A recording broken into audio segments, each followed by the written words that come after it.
അനുദിന വിശുദ്ധർ ഏപ്രിൽ 6 വിശുദ്ധ സെലറ്റിൻ പ്രഥമൻ മാർപ്പാപ്പ. റോമ നിവാസിയായിരുന്നു സെലറ്റിൻ.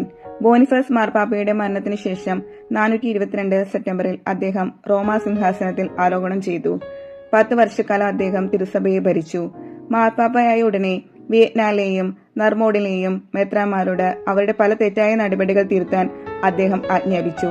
മരണനേരത്ത് ആത്മാർത്ഥമായി പാപമോചനം ആവശ്യപ്പെടുന്ന അനുതാപികൾക്ക് പാപത്തിന്റെ പഴക്കം നോക്കാതെ മോചനം നൽകാൻ മാർപ്പാപ്പ നിർദ്ദേശിച്ചു. മാർപ്പാപ്പ റോമായിൽ ഒരു സുനകദോസ് വിളിച്ചുകൂട്ടി.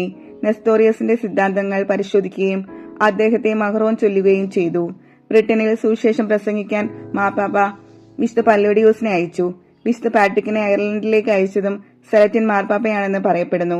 432 ജൂലൈ 26 അദ്ദേഹം നിബന്ധനായി. അബദ്ധങ്ങളെ ചെറുക്കുന്നതിനും വേദപ്രചാരണത്തിനും സെലറ്റിൻ മാർപ്പാപ്പ പ്രദർശിപ്പിച്ച തീക്ഷ്ണത അദ്ദേഹത്തെ ഒരു പുണ്യവാനാക്കി.